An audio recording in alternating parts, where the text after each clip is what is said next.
Do. David, please take the floor. Okay. You can hear me okay? Okay, Yes. great. So I want to explore the illicit object through the idea of the idol, its animacy and inanimacy, its familiarity and threat, and the way it offers an ambivalent habitat or index for a god or spirit. The idol is a thing among objects, or it acquires that status through a ritual process. A thing that is most distinctive for its anthropomorphic appearance, especially face and eyes. It conveys, in Alfred Gell's terms, a social agency, since people interact with it as an important member of society, a patron, a healer, a family member. But sometimes we misperceive that agency, not as social benefaction, but as personally idiosyncratic, subject to mysterious whims, even capable of acting as a person, an angry or destructive person, like the golem figure of legend, or any number of modern horror movies about murderous dolls. An unfamiliar figure or puppet or even a statue might, that is, gain the wrong type of animacy, carry the wrong type of agency. A worry we have because of its resemblance to us, and as Freud explained in a famous essay, because its intimate familiarity has shifted to unheimliche threat. Real hatred and fear of the idol, and really its nature as a threat in the landscape, began with the early Christians. But I will devote the first part of this lecture to the dangers that images could generally pose in the early Roman period, beyond their evaluation as idols. And then I will turn to early and late antique Christianity. We will see that far from repudiating or ignoring sculpted images, early Christians really did perceive and fear a demonic animacy in them. That's probably no revelation to those who know the literature, but it does place the problem of the idol not in scrupulous adherence to the second commandment, but in a perennial anxiety about the animacy of images. At the end, I'm going to comment on idols in the contemporary world. In Roman antiquity, this ambiguity of the image, a crafted object or an animate being, drives the functionality and efficacy of what I call ritual figurines. That is, the often crudely shaped anthropomorphic vehicles of binding spells in wax or lead or other moldable ingredients. The ritual puppet is not a perfect imitation of the intended victim, but a miniature space around which or by which binding magic is assembled, its spells, its ingredients, its relocations. The puppet is also an anthropomorphic miniature, beckoning to the form of the victim, sharpening the ritual's agency. Nobody would mistake the female figure from the Louvre ensemble as the named victim of the erotic spell herself. Rather, it serves as an analogical medium for focusing ritual attention, chanting compulsive words, and inserting pins to make the real victim recall the client. But visually, she is specified in the formulary spells as a victim of another figurine, that of Ares. It is not verisimilitude to the victim that makes his figure the image of the female who is to be drawn forth, but simply its resemblance to a female in the context of incantations recited towards the specific woman. The figurine, as Drew Wilburn explains, embodies the will of the practitioner, while the congruencies between the object and the thing represented permits a slippage of boundaries. That is, the anthropomorphic appearance of the figurine makes it seem like some specific historical victim, here bound like a slave. This is the ambiguity of the idol that once gave rise to the error of the so-called voodoo doll of the 19th century. That error was to imagine a sympathetic magic based in total resemblance of figurine to victim. This misunderstanding of the nature and use of the ritual figurine, the anonymous female image, must have occurred in antiquity as well. In a legend from the 6th century miracles of Saints John and Cyrus, a supplicant arrives at the saint's suburban Alexandrian shrine completely immobilized due to some kind of sorcery. The saints reveal to him in a dream that he should be carried to the shore and watch what the fishermen bring up in their nets. Lo and behold, they find a box, in which, once opened, everyone sees a shaped image in human form, xoanon andrekalon, made of bronze and resembling Theophilus, the afflicted supplicant, with 4 nails driven into its hands and feet. Similar reactions to the ambivalence of the figurine come up in texts from the Roman period. The 2nd century author Apuleius keeps a small ebony statuette of Mercury with him for regular devotions. But the family that accused him of sorcery in 158 CE saw in the same object an esoteric image of death, a skeleton, a virtual daimon, which Apuleius allegedly invoked in Greek as his king. The same figurine serves a man's pious devotions, and to outsiders draws him into nefarious communications with the dead. A similar idol problem brought about the arrest and torture of Demetrius, an elderly philosopher in 4th century Egypt. His arrest followed the discovery of improper political inquiries sent to a Bes oracle in Abydos, which triggered an imperial panic about divination, sorcery, and devotion to the otherwise quite popular god Bes. Demetrius himself is arrested for sacrificing to Bes, whereas Demetrius claims he had done so from early youth for the purpose of propitiating the deity, not of trying to reach a higher status by his investigations. Still, between the sacrificing, the regular devotions, and the accusations of seeking political advancement via sorcery, stood a thing, an image of Bes, an especially well-represented figure in Roman Egypt, who appears actually on the poster for this talk. Of course, none of the figurines I've been discussing so far, whether in ritual instructions or in archaeology, were called idola, idols. They were plasmata, sigilia, zodia, simulacra, xoana, and so on. So why am I discussing them as expressions of the idol? Because I want to argue that the illicitness of the idol comes not only from panicked social contexts and fears of devotion to alien deities, but also from an ambiguous presence and agency residing in or imputed to an image, the sort of agency that could motivate magia, or occult oracle seeking in the fears of many.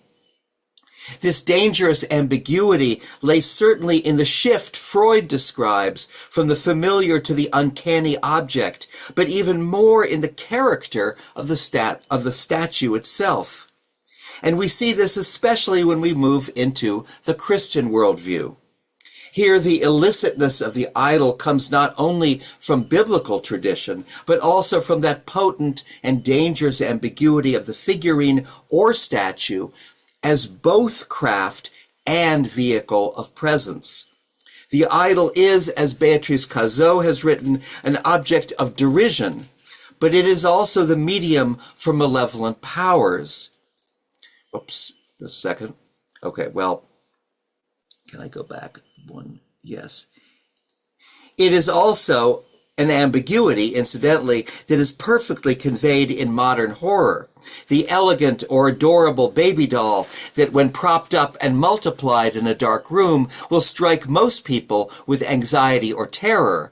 Will they come alive? What would they want from me? In biblical and early Jewish and Christian tradition, the pesel, tselem, or eidolon is egregious especially for its human manufacture. It is crafted of everyday materials and thereby attracts devotion only by deception.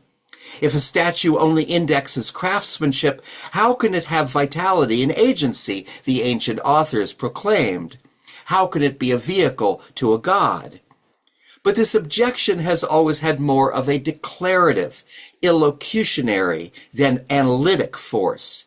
That is, let it be that you idols are only clay and paint, spoken in the same way that the person who enters into the dark room with dolls around repeats to himself, they are only dolls, they are not alive. Thus, early Christian apologists capture the real animacy of cult images by describing not only their manufacture, but even more their inhabitation by demons. Cult images, that is, are vital and agentic only by maleficent and deceitful spirits. These impure spirits, demons, proclaims Minucius Felix in the 3rd century, lurk in hiding beneath consecrated statues and images, and by their spiritual influence they gain authority equal to that of a deity who is actually present. Or, in the more vivid terms of John's Apocalypse, the first beast of the end times will infuse his crafted idol with his own spirit, conferring on the idol the ability to speak and to control people.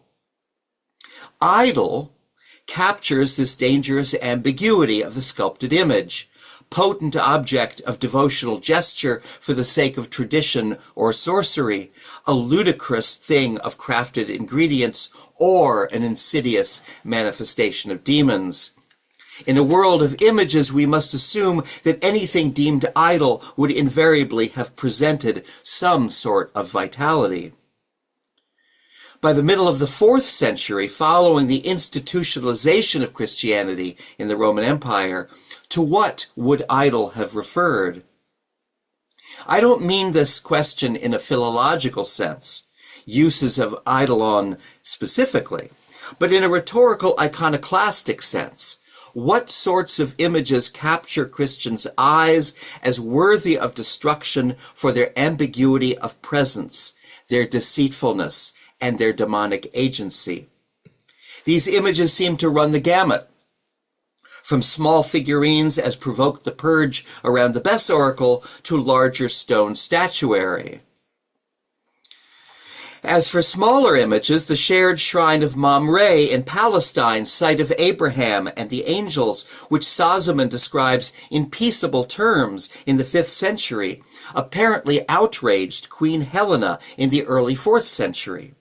She told her son Constantine that she found their Eidola fit only for absolute destruction that had been set up beside the sacred oak tree. Without delay, instructed Constantine, such idols as the local official may find on the aforementioned site should be consigned to the flames. Here is an outsider Christian's view of popular piety at a shared shrine in which images of some sort were a component. What sorts of images we can only imagine? Rough carved wood angels, or Abrahams, or terracotta Sarahs? This was a time of experimental Christian statuary, like the bronze figure of Jesus and the bleeding woman at a house in Caesarea. And here I use the Indian Durga shrine just to help you to imagine a large tree shrine in an iconophile culture. But at the end of the 4th century, the problem with idols again seems to be their agency in actually compelling devotion. Even now proclaimed a Theodosian edict of 399, the worship of a vain superstition is being paid to idols. And from 408 CE, if any simulacra stand even now in the temples and shrines, and if they have received or do now receive the worship of the heathens anywhere, they shall be torn from their foundations. The key feature of the idol, it seems, is its capacity to compel heathens to worship and compel Christians to avoid or destroy. This is the problem that the idol posed, certainly not to most people who either performed devotions or didn't, but to the Christian authors of these edicts. And this problem of ambiguous agency, the capacity not only of presence but of compulsion, mutates into actual danger to Christians in the 5th and 6th centuries.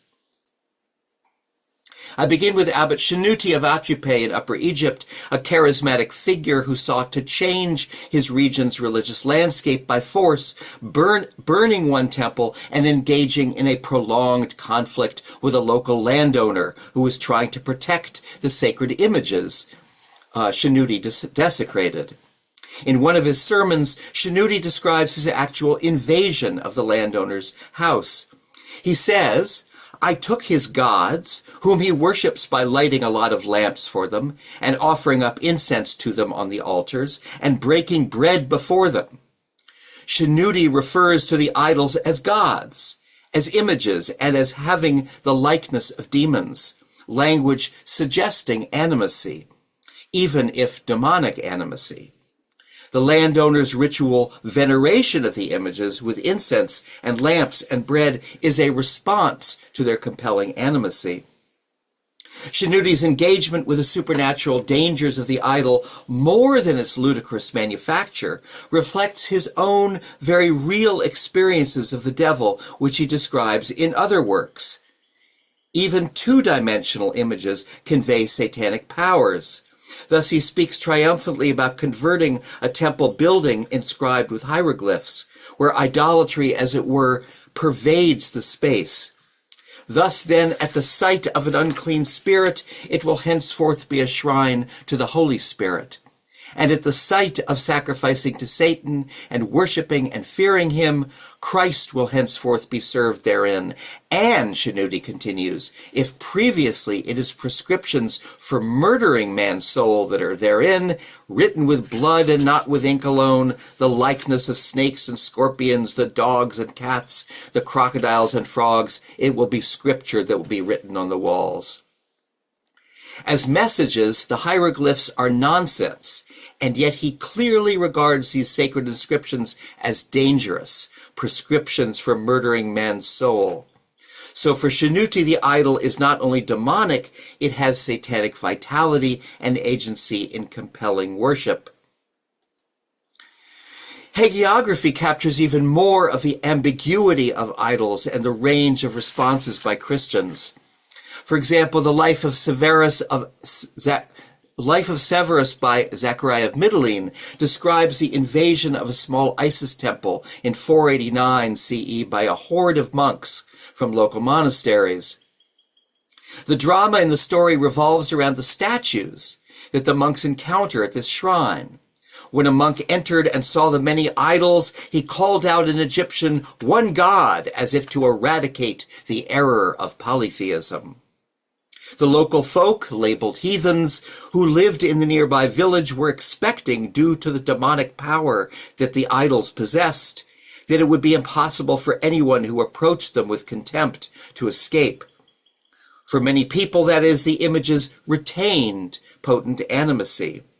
So to convince the anxious onlookers that abusing the idols posed no danger, the monks burned a bunch of them. The others were put in a room in the local church to be guarded overnight before transportation to Alexandria. The local clergy, the text says, were too scared to stay near the idols, so one priest and a number of monks kept vigil, and as they sat there all night, they sang apotropaic psalms. The next day, the locals were surprised the monks had survived. Finally, the statues were hauled to Alexandria on camels and subjected to public derision, whereupon the Alexandrians eagerly brought all the graven images of the heathen gods from the baths as well as from the houses and placed them in the center and set them on fire. This account from the 6th century, quite close in time to the late 5th century events it describes, pays particular attention to the abiding powers in religious statuary and figurines. So potent are they that local people fear their displacement and abuse, and even the monks in vigil need to sing psalms known for their protective force and to burn some of the statues.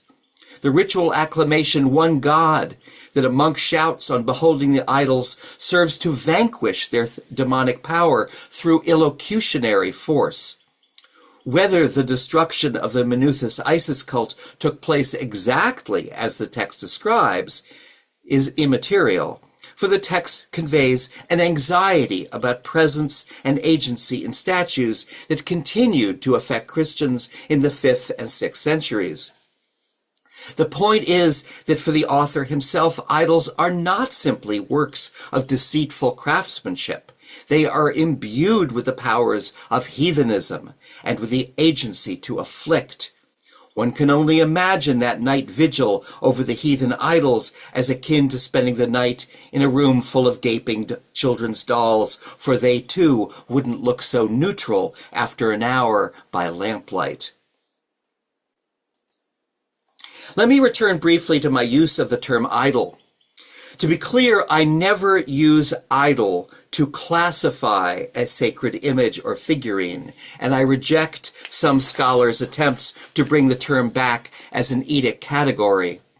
Like heathen, it is an explicitly negative othering category, but it also expresses a quite amorphous concept in antiquity, and also today, as I will explain. Where an image is both the result of craftsmanship and a thing with agency and presence, where detractors, Christians in this case, both despise and fear that thing. Idol and idolatry capture this attitude, fear, derision, hostility, and even awe, with suitable emic accuracy. As such, the idol is the very epitome of the illicit object, although it is the illicit possession of the other. And the idol isn't just an object, a tool, it is an agentive thing, a social and supernatural being, even if we can't put our finger on exactly what lends it vitality and the capacity to disturb. It is for this reason that hagiographers and preachers repeat how an image is only wood, or bronze, or clay, or the ridiculous image of a ridiculous god. Speech acts intended to neutralize those agencies as much as possible.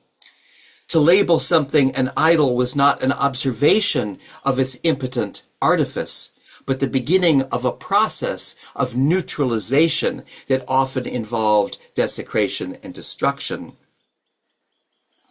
While I have been reviewing the meaning of idol in the early centuries of Christianity, my general thesis about the ambiguous animacy of the idol really covers cognate notions of illegitimate images in other religions as well, most notably in Reformation Christianity. Again, the idol is not the false object of worship, the ludicrous human construction, but the dangerous, even demonic object of worship, the nefarious thing that compels its worshippers. It is a problem of latent animacy and agency. Thus, in his classic article on Islamic iconoclasm, Barry Flood noted that most destructive acts on images were limited to the head, face, or neck of perceived idols, which eliminated their capacity to act in the world. Radical Protestant groups dragged images of saints and Mary through the streets, threw them in dung heaps or canals, and incinerated them, manifestly responding to the dangerous agencies they posed to the cosmos. These were methods of neutralization, not simply derision or disposal. In this particular period, moreover, the analogy between idolatrous statue and evil body was never far from the surface, as Natalie Davis showed with the complementary destructions of Protestant bodies by Catholics and Catholic statuary by Protestants. Today, we embrace monuments that might bring people together out of respect for a hero or idea, and we repudiate statues that might bring people together for dangerous causes. America, curiously, is awash in idols for every ideology. Statues of slave-owning Confederate generals on horseback, the American flag itself, the Ten Commandments carved in stone, diverse liberal and scientific culture heroes from the last century, and many more idiosyncratic public monuments that have in one way or another demanded positive or negative intervention by righteous parties. And in a way, we embrace those monuments that we hope can galvanize progressive solidarities, and we condemn statues that we fear might galvanize solidarities we detest. By stressing both the potential and the fear of invisible solidarities that the modern monument invites, I refer to Durkheim's original notion of object agency, based in the flag itself. As Durkheim puts it, we project our experience of collective solidarity on the flag, but we are unconscious of that experience and our projection.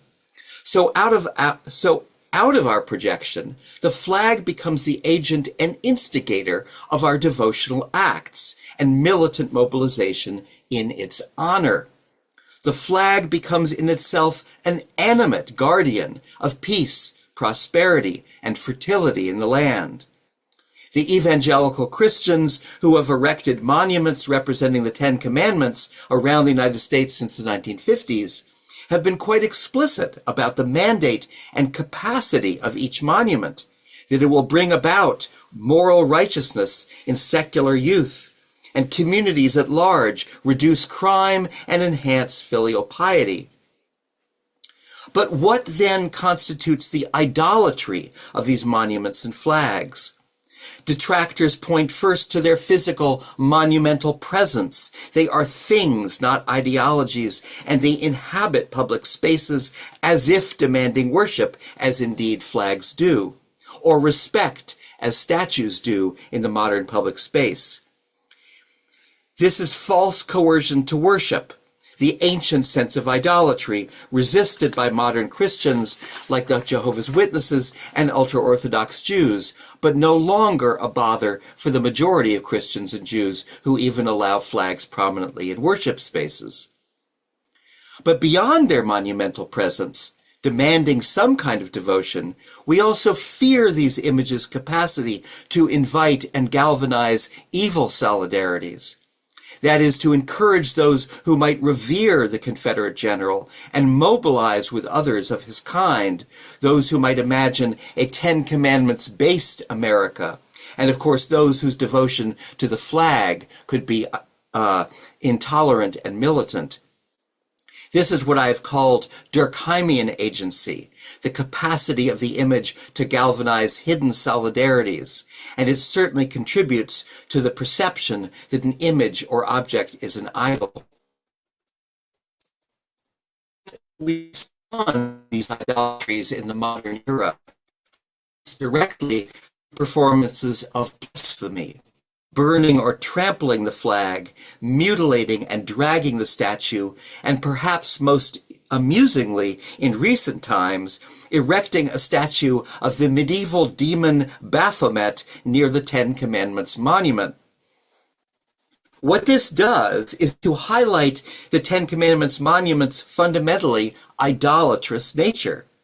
The 8-foot Baphomet statue that you see on the lower right of my slide, sculpted with adoring children at the demon's side, suggest a frightening sort of animacy, a demonic being that really could conjure children to his image.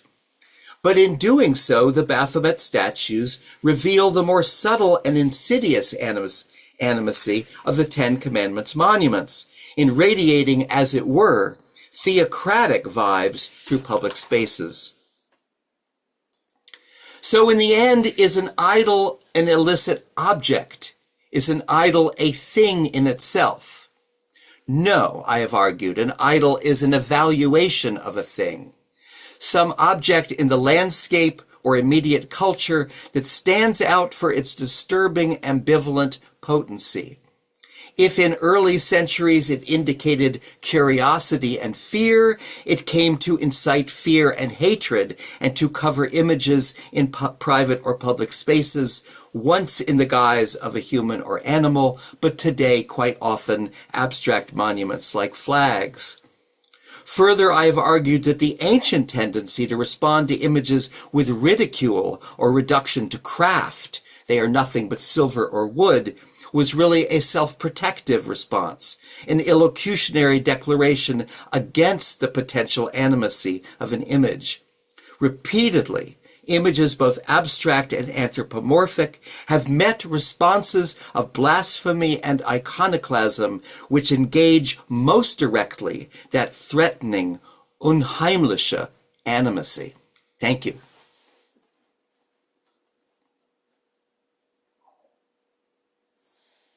Thank you very much, David, for Thank you very much. fascinating talk.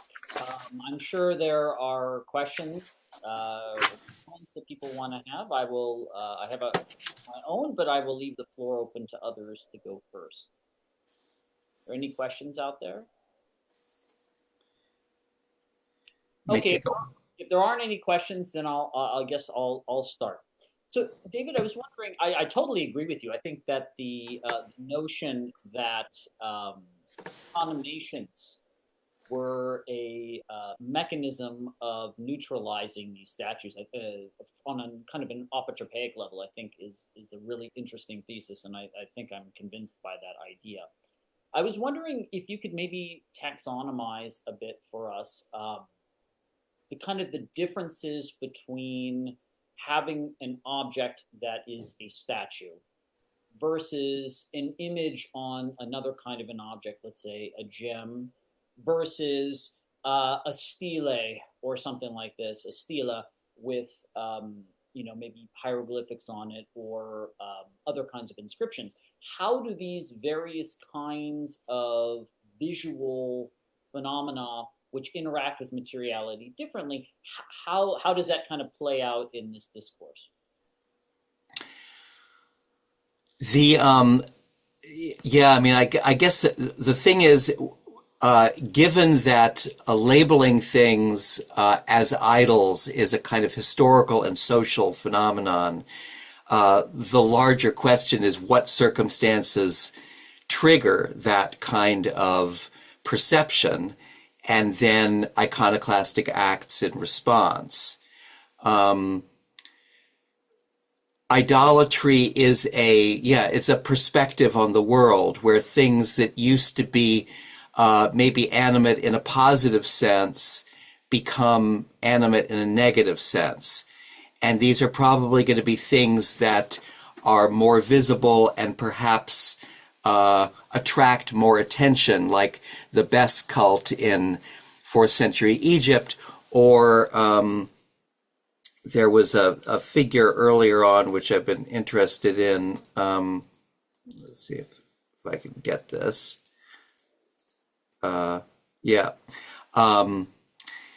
These kinds of figures which obviously attracted iconoclastic response as idols, my suspicion is that they were destroyed in this way because there was a popular veneration of these types of images that occasioned this kind of thing. That a small gem would not attract, basically. Or perhaps in a more kind of family-based environment, somebody would say, no, we're not going to have this in the house. This is an idol. I mean, I've kind of wondered for some time whether Christian families really got rid of all their lares and penates in the 2nd century. But certainly the cleansing of a house of lares and penates and other types of images would have involved the labeling of these things as edola as opposed to lares and penates. Thank you. Thank you very much. Interesting. Other questions or comments that you would like to respond? Yeah, Georgia.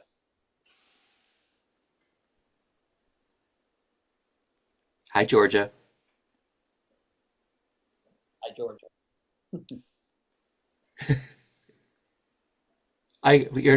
Your sound. Yeah, we can't hear you right now. We've all lost the ability during the COVID times, I think, all the jokes. Still off. Yeah. Now you are. Okay. No? No, we can't hear you, Georgia. Georgia, if you want, could you write maybe your question and then I'll say it out loud. Right. COVID times are over. While Georgia's writing her question, are there other comments or questions anybody would like to make? Well, I have a question. Right. I'm very intrigued. Thank you very much, David. I'm very intrigued by this idea of agency and materiality. So I was thinking, also having in mind some works, anthropological works on like sacred waste, like what happened to agency when then idols or materials are thrown away because maybe they are like in the Brazilian context, they are ofrendas, they are offerings that end in the environment, right? So I Yeah. was thinking, like in your experience, like where, like with the destruction of idols, like is the power of these idols uh, ending in a certain way? Like what then happens, like to ashes if they are burned, or what happens to precious metals if they are Melted. if they are melted, like that, like where this agency ends uh, in yeah, if you came across these ideas of waste and agency. I have never seen a discussion of the lingering agency or the destruction of agent, the efficacy of destruction in what you're talking about. I've never seen a discussion of that. I mean, the archaeology of iconoclasm, Christian iconoclasm, really shows that they removed statues from the public sphere and buried them in baths and furnaces and just destroyed them. Some of them may have been just they put a cross in them or something like that. The images that you see of Hathor here from Dendera on the slide right here stayed up. So we don't really know whether people would still have gone to these images in the 5th century. There's a debate, of course, among Egyptologists about whether there could still have been veneration of Hathor in the 5th century. I think that there was, and but not in a traditional sense, not in a priestly sense. But I think the idea was, especially with the one on the far left here, that you destroy it to such a degree that no presence is left. But I remember, for example, I don't think this is entirely comparable. I remember hearing a lecture some years ago about Guatemalan army forces coming up to a Catholic village in Guatemala and chopping up the images, the Catholic saints images, and after they left, the villagers carefully wrapped and tried to repair all the images. So for them, it was something that was that you take care of, and if you protect them, they will continue to have animacy. And I do think that this person that Shanuti was harassing, the landowner, was trying to do that very thing. So it's a really interesting question. How much can destruction completely destroy animacy when other people are devoted to it? That's a really interesting question. Thank you very much. Let's talk again about this topic that is so interesting for me. Yeah. It's a very interesting issue of when does an object cease to possess that agency, which is in some ways the diametrically opposite of when it begins that agency, right? How close does it have to be to something to actually become that object is in some respects the opposite side. Yeah. Yeah. So let me go ahead and read the question for those who may not be able to see it. The question by Georgia Frank, which is, she apologizes for the tech trouble and says, can you say more about the scale of objects and their agency? About the scale? Scale, yeah. Well, it's kind of similar to your question, Joe. I mean, we have the objects I was talking about are these ritual figurines, and that's fairly smaller scale, but they weren't hated; they were feared if they were discovered, and so the dangerous animacy of the poppet, the ritual poppet, occurs when you discover it in your house. I mean, if you guys, if the studio audience were to go home and find inside their chimney a figurine that was bound and had its head backwards or something like that, you might well find this to be quite scary. And then there are the much larger scale images that were adored by large groups of people. And so there you could almost talk about a rivalry between those who view it as an idol and those who view it as a sacred image. So I think that's the kind of the far extent of the things that might get labeled as edola. I'm trying to think. You know, one of the questions, since there's so much idolatry rhetoric around Egyptian images in the hagiographical story I told and the one with Shanuti, I would say that there are certain basic things we can assume here. One is that they can be carried. So they're not really giant images. They're not, and they're not giant stone images. They're probably wood. We have, because we're all used to museums with stone images from Egypt, we forget how many images were made in Egypt out of wood, and they are much more portable and also much more burnable. So I would say that the images that are discussed or reflected in Shanuti and the life of Severus range probably from about 1 foot to about 6 feet in wood. That's what I would assume. Great. Other questions or comments? Yes, Christina. Hi, Christina. Hi, thank you very much for the amazing presentation. It has just come to my mind based on these last questions, whether you discovered any kind of relationship between the dimensionality and marking something as an idol. I mean, if we say idol, at least me, I imagine something three-dimensional at once. But we can also see some kind of two-dimensional or at least relief images. So what is the relationship, or what do you think about this?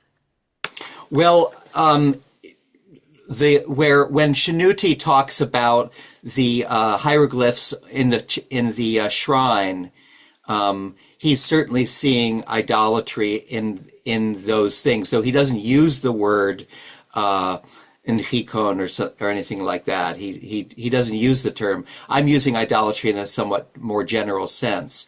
I mean, it's very much in the eye of the beholder, you know, that when we're talking about wooden images, they in some ways reflect the biblical tradition of opposing idols more easily than this Hathor on the far left on my slide here, which is a relief, but was certainly treated like an idol. And I think it was treated that way because people were still dedicated to it in some form or doing rituals in front of it. So I think that when there is an interest in cleansing an entire shrine or an entire temple, that then they will attack certain two-dimensional images as well. But there's no hard and fast rule here. Certain things we could imagine easily lent themselves to being called idols, like a wooden Egyptian image. Other things were ad hoc. Monks would say this is an idol because people are treating it in an adoring way. Yeah, thank you. Thank you. Matthias, can you raise your question? Hi. Thank you for the presentation. I hope I can be heard. My internet is not that strong, but it is.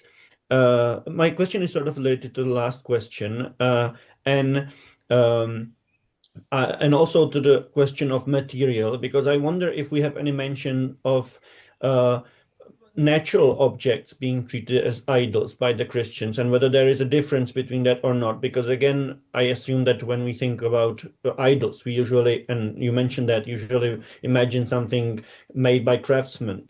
But from the ancient world, we know also a lot of objects that were just natural objects or really crude material objects, like, I don't know, the xoana, which were just wooden planks basically. So I just wonder if there maybe is a scale to which Christian apologists were willing to frame natural objects as idols less than crafted objects. This comes up in stories of the Christianization in the Western world, where they would find a tree and cut down the tree. This happens in the life of Saint Martin of Tours. So that happens. One of the interesting things about the story of Mamre, the cleansing or purification of the Mamre cult, is that they don't touch the tree. They just take all the Eidola from around the tree. But with Saint Martin, he actually cuts down trees. And I guess one of the questions there I would have, and again, I don't want to be too philological here, but I would be interested in whether in stories of the chopping down of trees, whether they call the trees Eidola or they use some other language.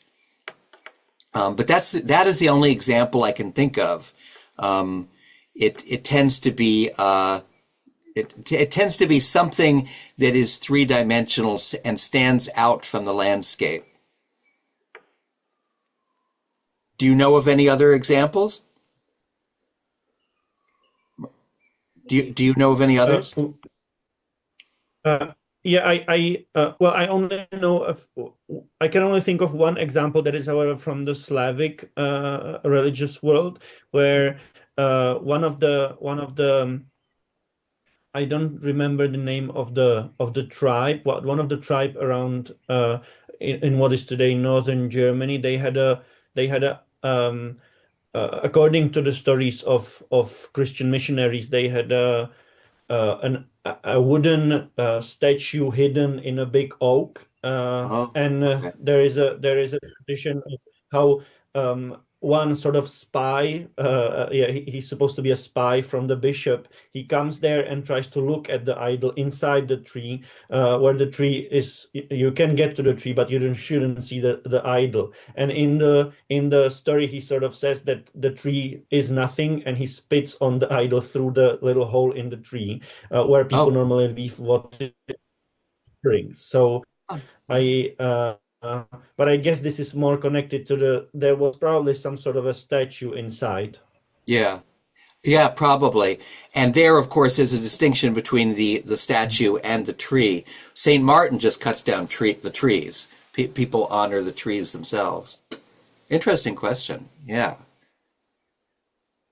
Other questions? I'd be really interested in what people think about my analogy to dangerous dolls, children's dolls. Did that work for you? Well, I was especially intrigued by the notion of neutralization as it relates to, telling yourself it's just the doll. It's Right. not that there's a certain sense in which you are performing an illocutionary act. Mm-hmm. Which I thought was an interesting way of thinking about the issue. But maybe other people have other opinions. If not, I was wondering If I may, I Oh, please, Matish. Yeah, please. no, sorry. I just wanted to add to the doll thing, but you can go ahead if you had a question. No, it's slightly different. So go ahead and. Okay, I especially enjoyed the notion of ambiguity, because that sort of helped me frame the way that that the Christian apologists and Christian authors would have could have understood the idols as sort of, how you sort of play with the danger posed in them, but also, let's say, in a way, you're trying to frame it as they are nothing, but there is a slight sense of fear creeping in. So for that, I think it was really useful. Oh, good, great.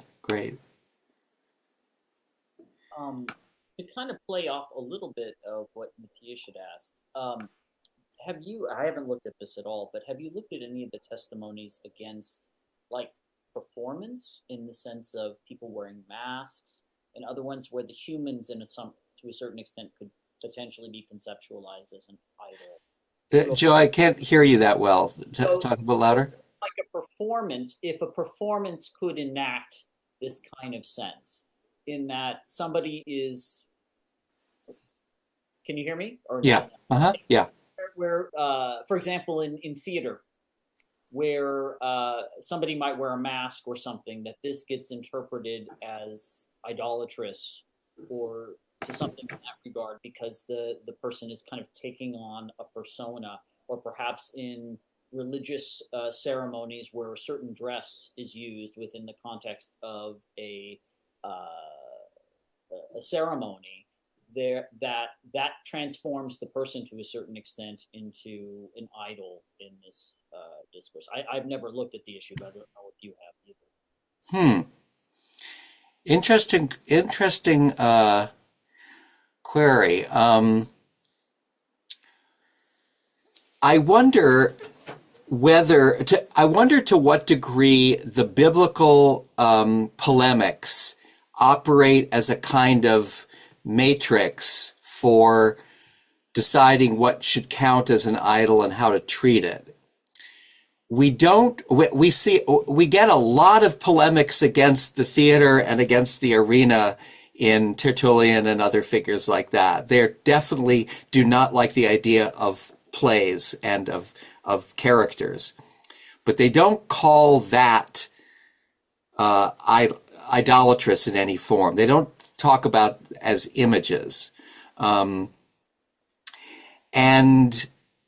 so it in some ways it requires that the subject or the thing be still.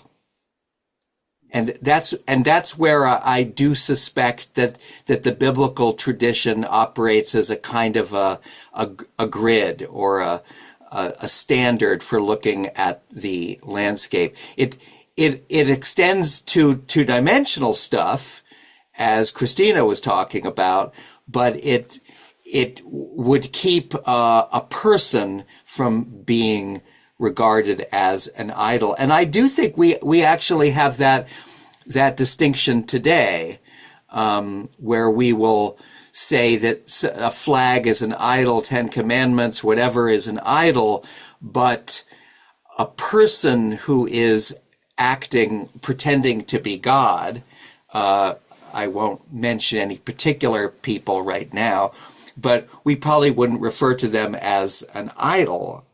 We would refer to them as Antichrist or something like that. Well, it's interesting. I mean, but you do get the notion of idols, right? In the American Oh, right. Idol That's true. That's true. Yeah. of these people that we look up to or whatever, but the same Yeah. play on in the American tradition. No, this is Yeah. interesting. Yeah. Other questions or issues? Well, if I can, just one moment, going back to the dolls, because I think that they are such an interesting object in the sense that I was thinking with an anecdote that happened to me. But first, I would like to put the idea that is uh, opening up in a certain way. That is the fact that, like, idols highlight the issue of aesthetics, that aesthetics are at the same time cultural, historical, political. So there is something about the aesthetics of those that is shared in our time, and also in cross-cultural context. I was thinking one time, I'm trying to condense it, but I have been participating to several religious ritual moments or events. And one time I went to see Amma, that is an Indian woman hugging, so in the field of New Age and Oh, this is Guru Ma, right? Guru um, Guru Ma, the one who she, hugs. she's yeah, Amma she's Right, called. Amma. I know her. Yeah. Yeah. Yeah, so 20 years ago in Milan. And so what happened is that people were sharing and bringing a lot of gifts to her. And at a Mm-hmm. certain time arrived a doll, that kind of doll that you were sharing through your images. It was like a doll that was a scary object. And indeed, what happened is that the staff that was close to Amma, they didn't accept that gift. Oh, huh. And it was that, even though I was not exactly doing research with the staff, with the team, etc., so I could not explore more about this event, it really struck me because they accept any kind of gift apart from that doll. Hmm. And it was very interesting because I was thinking, even though we are in a sacred space where there are a lot of members and devotees to her, and so it was supposed that it was really a gift, a benevolent gift. Hmm. Who knows what made those members of the team decide that it was not a gift, that it was acceptable. The Yeah. aesthetics themselves of this doll that was quite scary, Uh-huh. or a kind of invisible thing that, I don't know, that Yeah. it was already a fetish in a certain way. So that Mm-hmm. question remained, and your example of the dolls, make me remember that Yeah. that moment. Huh. Yeah. Maybe because it infantilized her or something like that. That's so Oh yeah, interesting. Yeah. Well, let's thank David again for a wonderful talk and discussion. And let me just say real quick, our next event is with Piera Tallinn, who will be talking about her research on ayahuasca rituals with water in Italy after the ban. And so how do members of the Sant'Anima, how do they respond to the fact that now their sacrament is illegal? And so what is the processes in regard? And that will be on the 7th of May, also at 3 o'clock. Is that correct, Eric? yeah, correct. All right. Well, thank you, everyone. And please join us again on the 7th of May. And yeah, if you have any questions, please feel free to email me. And again, thank you, David, for a wonderful talk. And thank you, everyone, for a wonderful discussion. Thank you very much.